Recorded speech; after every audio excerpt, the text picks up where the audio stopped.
उत्तर प्रदेश की करेंगे। उत्तर प्रदेश में इंडिया अलायंस में सीट बंटवारे पर तकरार और बढ़ सकते हैं, क्योंकि अखिलेश यादव ने कांग्रेस को 11 सीटों का ऑफर दिया था। ये पहले की बात थी, लेकिन अब 16 सीटों पर अपने प्रत्याशियों के नाम का अनाउंसमेंट भी कर दिया, जिसके बाद माना यह जा रहा है कि कांग्रेस और समाजवादी पार्टी के बीच ये दूरी बढ़ सकती है। जिन सीटों पर नामों का अनाउंसमेंट हुआ है वो इस वक्त आपके सामने है। इसमें अगर हम बात करें संभल से शफीकुर रहमान पर, कभी थोड़ी देर पहले हम चर्चा कर रहे थे कि 93 साल इनकी उम्र है, एक बार फिर से इनके नाम का अनाउंसमेंट कर दिया गया है। लखीमपुर खीरी से उत्कर्ष वर्मा, फर्रुखाबाद से नवल किशोर शाक्य और फिरोजाबाद से अक्षय यादव, ये तो परिवार के सदस्य हैं। मैनपुरी से डिंपल यादव, बदायूं से धर्मेंद्र यादव, लखनऊ से रविदास मेहरोत्रा, ऐसे करके जो पूरे नामों की एक लिस्ट सामने आई है। उसके बाद एक बात तो तय हो जाती है कि सीट बंटवारे में अखिलेश यादव ने पीडीए का खासा ख्याल रखा है और उन्होंने जो सबसे ज्यादा सीटें दी हैं उसमें ये बात क्लैरिटी से दिखाई दे रही है। 11 ओबीसी मैदान में है, जबकि एक मुस्लिम है, 2 खत्री हैं, एक राजपूत है और एक दलित को टिकट दिया गया है। संभल से सीनियर लीडर शफीकुर रहमान वर्ग को मैदान में उतारा है, तो उन्नाव से अनु टंडन को समाजवादी पार्टी का उम्मीदवार बनाया गया है। मुख्यमंत्री योगी के गोरखपुर जिले से समाजवादी पार्टी ने काजल निषाद को अपना कैंडिडेट बनाया है और नामों की वो पूरी लिस्ट इस वक्त आपके सामने है। अखिलेश यादव ने समाजवादी पार्टी के उम्मीदवारों की जो पहली सूची जारी की, उस वक्त पीडीए का ख्याल रखा गया। वो एक एक करके हमने सारी चीजें आपके सामने रख दी हैं। अखिलेश यादव ने इस बार सबसे ज्यादा 11 ओबीसी को टिकट दिए हैं, जिसमें 4 कुर्मी, 3 यादव, 2 शाक्य, 1 निषाद और 1 पाल है, जबकि 1 मुस्लिम और 1 राजपूत और 2 खत्री को भी अखिलेश यादव ने मैदान में उतारा है। अब इसमें गौर करने वाली बात यह है हर्ष जी कि नामों की लिस्ट जारी कर दी गई है। क्या ये समाजवादी पार्टी की प्रेशर टैक्टिक्स है जो वो अपने सहयोगी के साथ दिखा रहे हैं?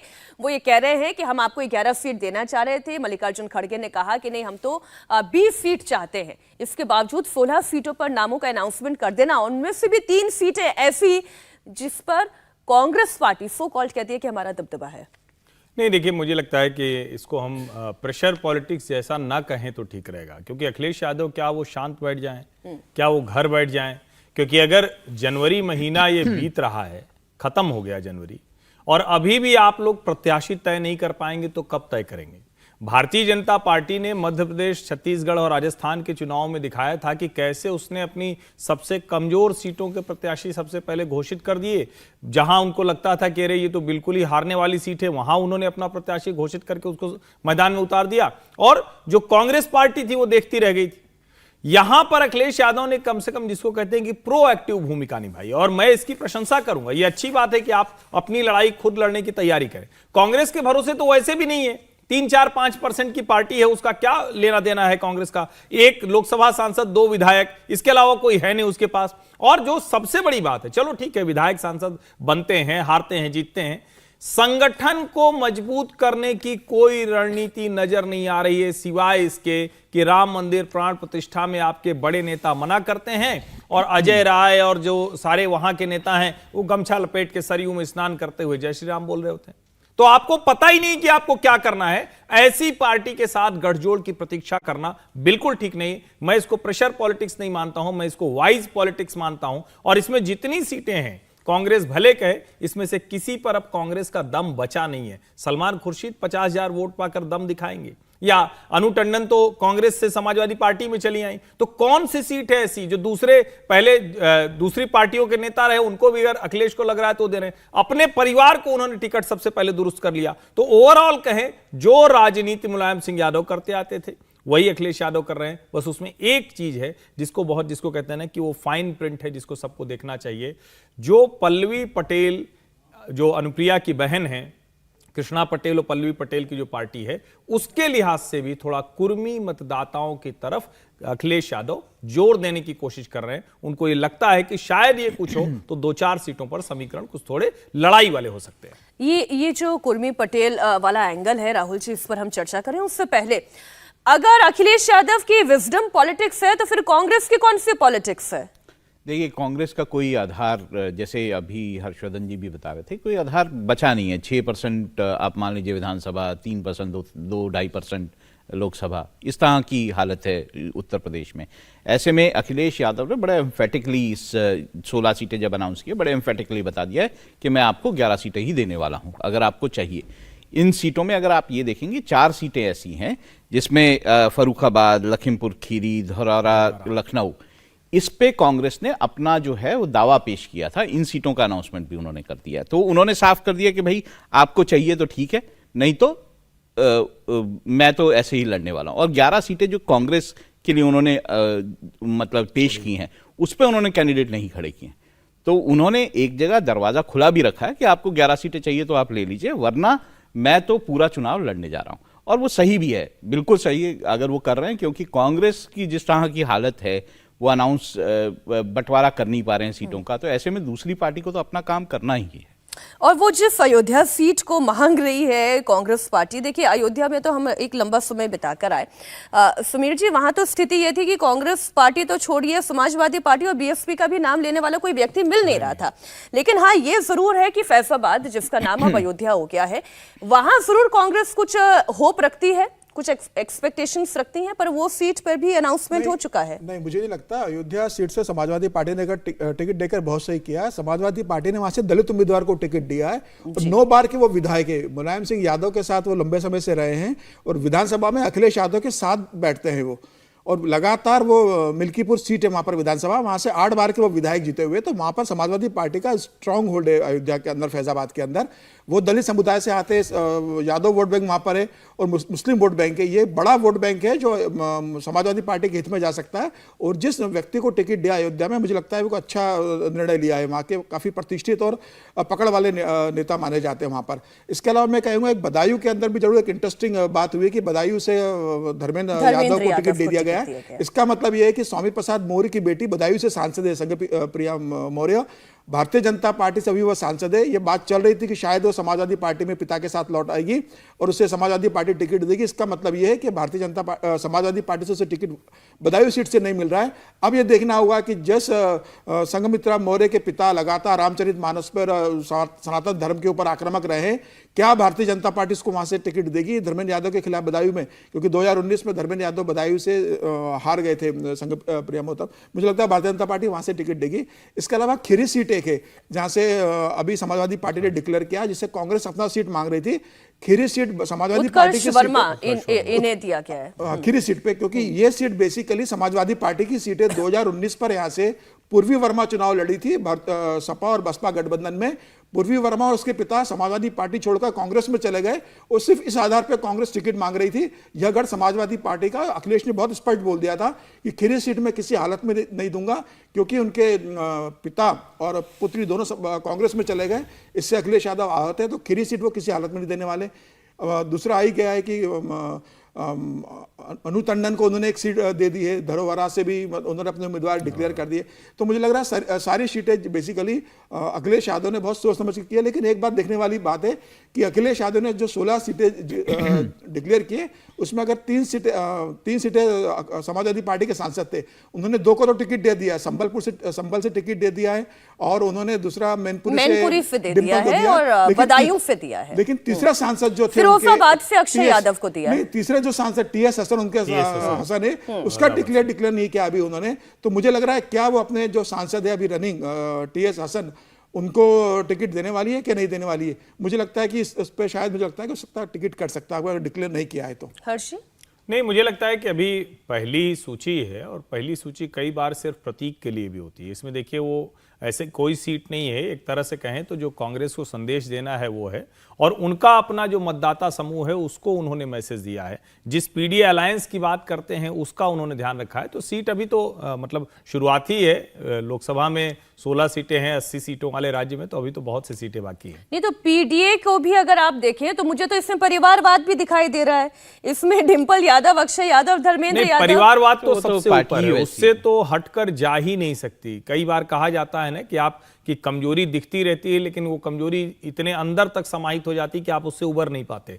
लोगों के निजी जीवन में भी होता है। और जो परिवारवाद से ग्रसित पार्टियां हैं, तो नरेंद्र मोदी जब चुनाव के लिए आएंगे तो शायद ये शुरुआत ही यहीं से करेंगे कि जब पहली सूची आती है तो और सारे यादव भी गायब हो जाते हैं, दूसरी जातियां भी गायब हो जाती हैं, परिवार सबसे पहले। मतलब तीन जो यादव है वो तीनों यादव परिवार के ही हैं। राहुल जी, मैं फिर आ रही हूं आपके पास। देखिए, ये तो साफ है। देखिए, वो जो इस तरह की राजनीति करते हैं, वो पहले ये होता था यादव और मुस्लिम जो समीकरण उनका रहता था, तो वो साफ है कि यादव कम्युनिटी को अपने साथ रखना चाहते हैं। और ये और भी ज़्यादा ज़रूरी है, क्योंकि अगर आप विधानसभा चुनावों को देखेंगे तो जो यादव वोट है वो समाजवादी पार्टी से छिटका है और उसका फायदा बीजेपी को हुआ है, वो बीजेपी की तरफ मुड़ा था। तो ये उनके लिए और भी ज़रूरी है कि यादव कैंडिडेट्स वो खड़ा करें ताकि यादव जो समाज है उनके साथ रहे।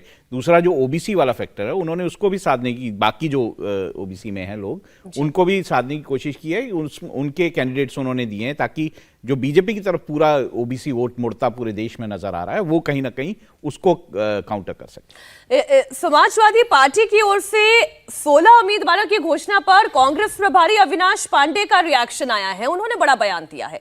अविनाश पांडे ने कहा है कि ये बीजेपी की चाल भी हो सकती है, लेकिन अगर अखिलेश यादव के संज्ञान से ऐसी लिस्ट जारी हुई है तो ये गठबंधन धर्म का पालन करना नहीं है। ऐसे में कांग्रेस के पास भी विकल्प खुले हुए हैं, कांग्रेस लाचार नहीं है। ये जो लिस्ट है वाकई में समाजवादी ने, मुझे नहीं लगता कि होगी। ये कोई भारतीय जनता पार्टी या विरोधी दल की कोई साजिश दिखती है जहां पर इस प्रकार की घोषणा कर रहे हैं, क्योंकि लिस्ट की घोषणा करना, लिस्ट इस प्रकार से नामों की घोषणा करना, कोई ऐसा समझौता हुआ ही नहीं है, जो मैं इस पर सिरे से नकारता हूं।